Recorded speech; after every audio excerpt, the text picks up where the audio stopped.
Om Sahana Vavatu Sahano Punaktu Sahaviryam Karavavahe Tejasvinavadidamastu Ma Vidvishavahe.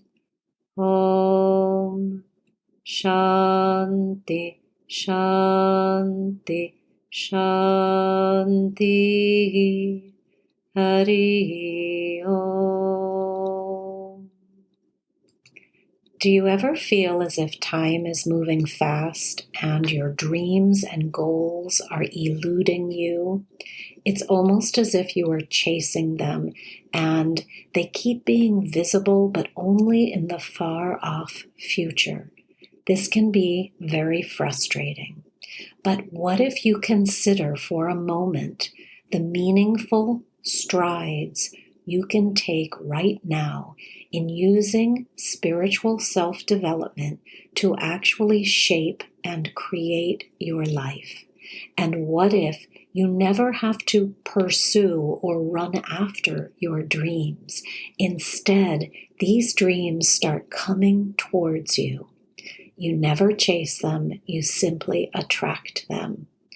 Today, I would like to discuss how your dreams need not be unattainable or difficult to access, and how, through a conscious spiritual practice, you can shape your future reality by harnessing time instead of letting time harness you. Namaste and welcome to the Spiritual Wealth Podcast. I'm your host, Alexandra Savithri Amba, Director of the American Reiki Academy and the Vedic Healing Center. I'm a Reiki Master, Vedic Healing Master, and spiritual life coach who has practiced and taught spiritual self-development and healing for more than 30 years, led pilgrimages to India, and studied with blessed Indian gurus. In this show, we cover topics related to metaphysics, Reiki, Vedic healing, yoga, manifestation, spiritual growth, and feng shui, based upon my studies and work in these disciplines. The aim of this show is to help you awaken, develop, and tap into your spiritual power in order for you to manifest love, happiness, success, well-being, peace, and productivity, so you may blossom into the highest expression of you. Welcome to today's episode, which is entitled Harness Time, Create Your Future Reality Now. As the year is still new, we're just in the second week of February when I am recording this, I feel it's the perfect time to learn or recommit to some very magical techniques that are found in spiritual self-development so that you can really manifest this year the dreams, goals, desires, needs that you really wish to achieve. So let's explore. Every year, I feel like January arrives and we are all full of hope. At the new year, we typically set goals. We have great intentions, New Year's resolutions, plans for the future. But suddenly, January is over. And then quickly, the months start to cascade into one another. And suddenly, it feels like it's March, April, May, June, and then quickly it's December again. And we all say, where has this year gone? Some say that this awareness of the movement of time is a phenomenon of getting older. And while this may be true, whenever we realize this pattern of time seeming to move fast, it is usually an indication also of some sort of dissatisfaction in the present. an internal angst, a discomfort, and unease. I know this because I have felt this too, and I can say that such feelings led me to explore spiritual self-development, to see how I could create my dream life and manifest my unique destiny so that every day became joyful, like a dance through life. You have a unique destiny too, and the amazing tools found in spiritual self-development will help you uncover and fulfill that destiny. So today, I want to offer you information on how you can harness time so that it does not harness you, in order for you to consciously create and actually pull your dreams to you. The spiritual practice forms a key component. It's like a missing link, one that can be expanded upon to create success. So first, let us discuss time for a moment. I would say that time can be our friend or our enemy. It all depends upon how we look at it. And the spiritual seeker really calls everyone and everything his or her friend. So while we remain aware inside, we also remain a bit removed or neutral, not unfeeling, not insensitive, but neutral. So this is a way to obtain great relief from life's pressures, with time being one of them. And the only way we can get to this neutrality, this kind of surrender to everything, is through this spiritual practice that I love so much and I talk about on these episodes. So time, although it is certainly moving, and we all know this, time can actually be harnessed as an energy to help us, to assist us on our paths, if we learn how to work with it. Therefore, we need not be afraid of time, bemoan the lack of it, get overwhelmed by it, commiserate with other people that we do not have enough of it. No. Instead, we can use this precious time for the gift that it is and actually get it to work for us by harnessing it. Although harness may sound like a harsh word, it is really the concept of utilizing something well, obtaining some mastery over it, working with it rather than being at the effect of it. We know that time is going to move no matter what.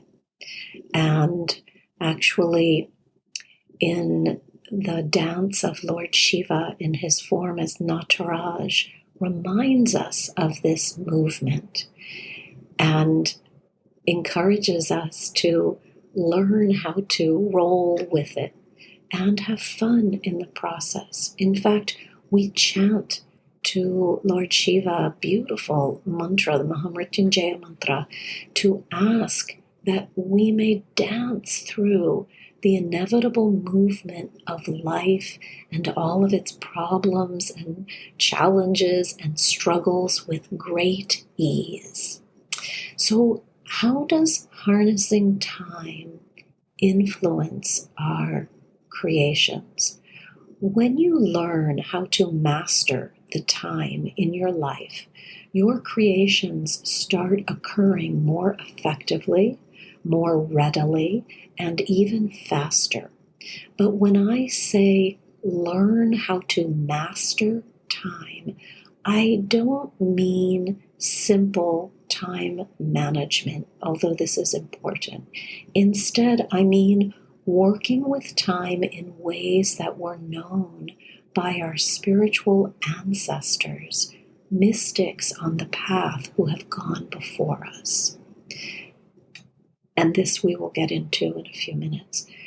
Every day, is given to you in a block of 24 hours, and the year is given in a block of 12 months.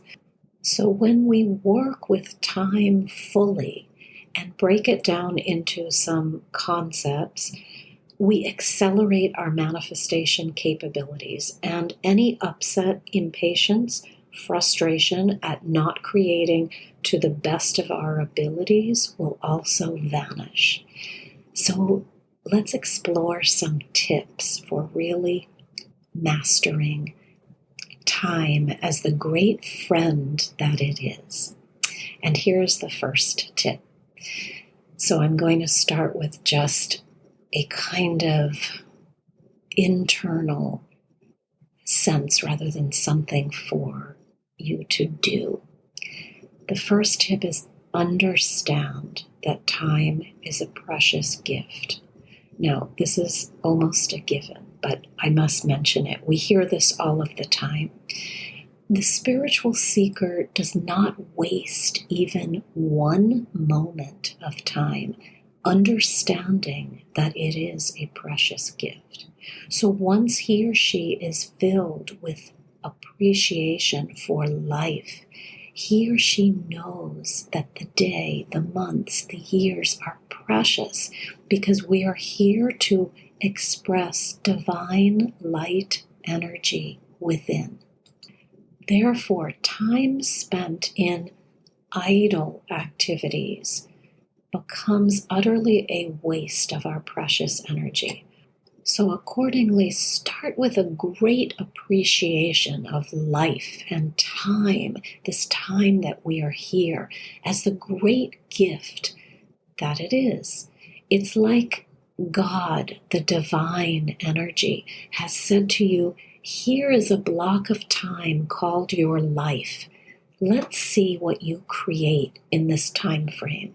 Let's see what you explore, what you learn, what you share. Let's see your expansion on this beautiful earth. Let's see the painting you create on the canvas that has been given to you.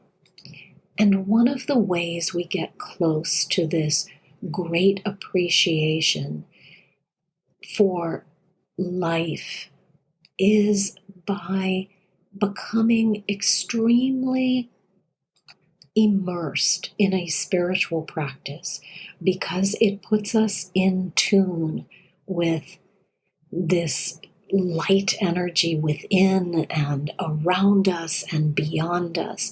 So this appreciation just flows forth from our being. And I talk a lot in these episodes about your spiritual path and how important it is. It gives so much. So this is one way it is benefiting you in this particular episode where we were talking about time and appreciation. How do you get to that appreciation? Part of it is getting to it by becoming very quiet and internally focused, which will then put you in touch again with that spark of light within you. And from there, everything grows and everything becomes magnificent and lovely and so joyous. The second tip for today is allow your time to be spent in a sequence of balance that includes 3 components: your internal practice, spiritual practice, physical practice, inner time. We can call this sadhana, the Sanskrit word for time spent on your being. The second component is work, and the third component is rest. Then you are going to repeat that sequence. So it's work on yourself, called sadhana, physical work in the world, your duties, whatever you are here to do and create and bring forth in the world, and then rest. And you repeat this over and over during the day. This becomes cyclical, and each component supports the other. Now, without the internal practice, you are shortchanging your creations because you are creating only based on work and rest. Instead, when you include the internal practice, you engage a magical aspect.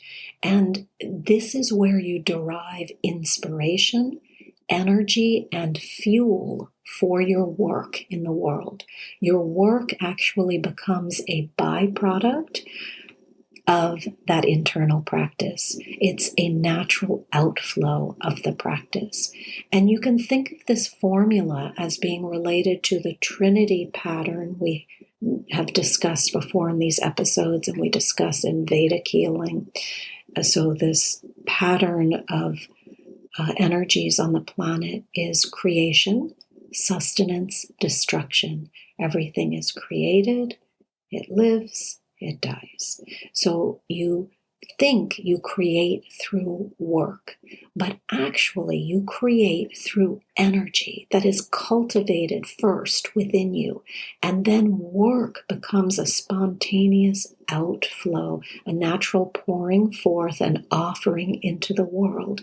And then the last component, the destructive part, you could say, the rest, is where there is an end of what you have created, what you have churned up, and a resting rejuvenation is in order so that you can begin the cycle again. Now, since no energy is ever destroyed, you can please think of this last part as simply being a shift in the way the energy is expressed.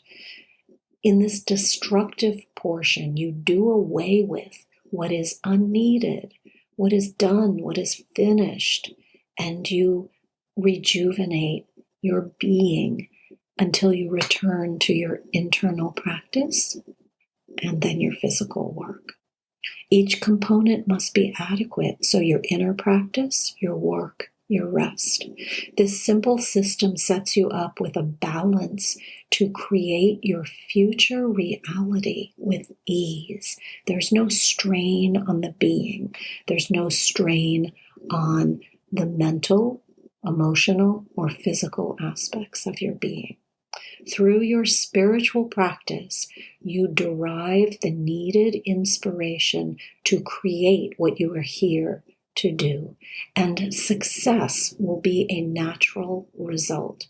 Now, success may be defined as great contentment, happiness, peace, health, enough material sustenance, food, water, clothing, money, to give some comfort to you during your journey and support this journey of yours, and then enough to be able to share with others. So the next tip, and this is the third tip, is to honor the day's natural rhythm. So this is related to time. Honor the day's natural rhythm by following the sun. I have mentioned this before also in past episodes, and I like to talk to it because it creates such incredible harmony within the being. This is something that ancient mystics knew. Of course, they did not have electricity or computers or cell phones, so they were already just synced up in a great harmony with nature. They were following the sun. They would rise in the morning as the sun rose and start their work when the sun was getting high in the sky and do their work all day. And then as the sun set, they would rest just like the sun takes a rest. And so we in developed countries and in busy cities often go against this natural rhythm, and it wreaks havoc with our bodies, with our minds, with our emotional beings, and it just creates ill health.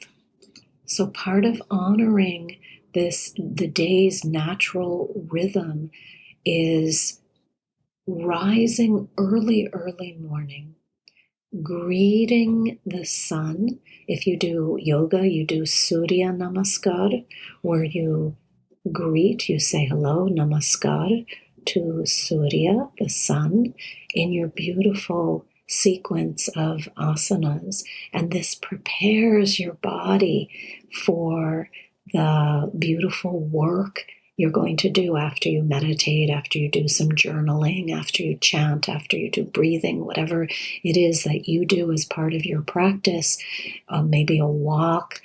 And this incredible energy you get from your morning practice is going to really just have a profound effect on what you're creating during the day. Because again, you're actually creating through the inspiration you get in that quiet time. That creative process is beginning. And when you put forth your energy into the world in terms of your work, you are just making manifest what you have already created, conjured up in your being. And then we honor the sun as it sets. We honor the beautiful energy of the evening. We wind down and we embrace the energy of the moon, the feminine energy of the moon as it rises in the sky and graces the heavens around us. Sometimes we're only aware of the moon when it's a full moon, but actually that moon is also moving through cycles all month long. So I could talk a lot about nature and the sun and the moon and the planets, and I want to get more into detail with this concept in some of the next episodes. But for right now, remember, when you're working with your projects that you would like to manifest this year, just put yourself into alignment with the natural flow of the sun, and everything is going to occur more easily. Okay, so the fourth tip for harnessing time this year and not letting it creep by you. So remember, harnessing is kind of like a lasso. You're going to catch time before it gets away from you, and you're going to work in conjunction with time so that you don't end the year and say, oh, it's December again, and I still didn't create those things that I've been wanting to create in my life. So here's the tip. Take out a piece of paper. We are still in the first week of February, so technically we still have so much of the year left ahead of us. Take out a piece of paper and just spend 10 minutes, 15 minutes writing out your main goals for the year. Fill up the piece of paper. And then take out another piece of paper. And I like the paper to be at least 8.5 by 11. So something that I can really see, not just a little scrap of paper. Okay, so at least 8.5 by 11, which is a standard piece of paper for a printer or a notebook. And you can either do this lengthwise or sideways, and just divide it into squares, 12 squares. So if you're doing it long ways, it's 3 squares at the top, then 3 squares, 3 squares, 3 squares. So it's 4 lines of 3 squares. And if you're turning it sideways, you can do 4 squares across the paper. So you'll have 3 lines of 4 squares. And then you're just going to write the months at the top of each square. So if you're doing it, let's say long ways, January, February, March. So you've got a block of 3 months that you're looking at. And then the next line, you'll do the next 3 months, and so on and so forth until you get to the bottom of the page.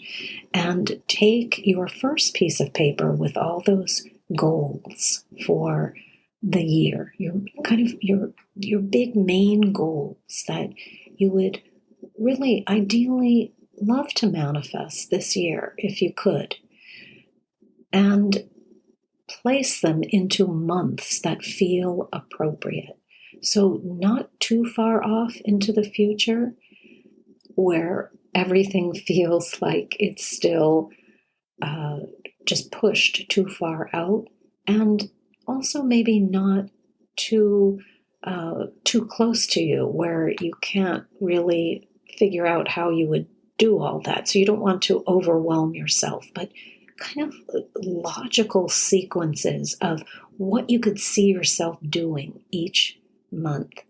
And then the last thing is, well, okay, you're going to put that up in a prominent place. I've tried it before where I've put this on my refrigerator, and I still work with the refrigerator technique there, but I kind of like having this up near my desk so I can see it, so I can gaze at it while I'm working every day.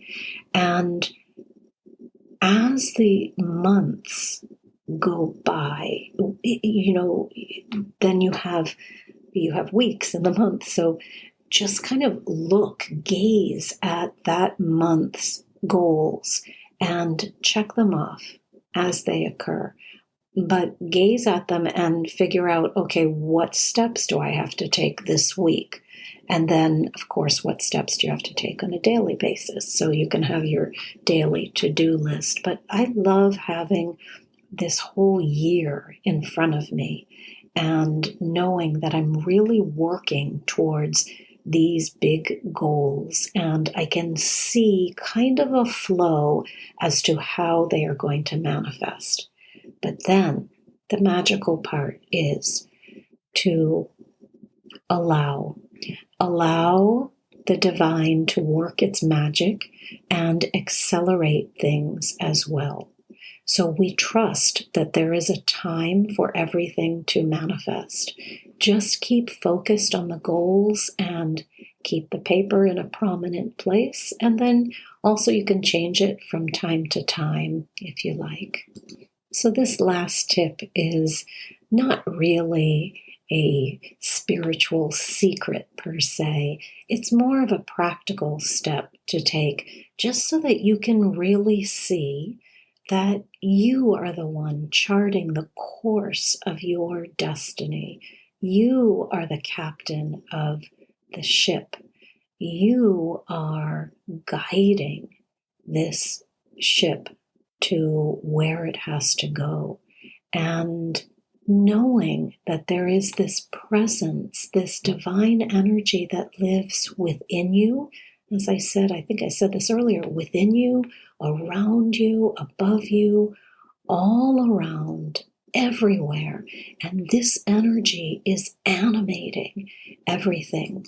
So when you lose hope, when you lose steam, when you lose energy, you will go back to that balance sequence I gave you, which is the spiritual practice, the work, and the rest. Because when you lose hope and energy and steam and momentum, it probably just means you're tired. You have been overworking. And so there's some hopelessness that has crept in.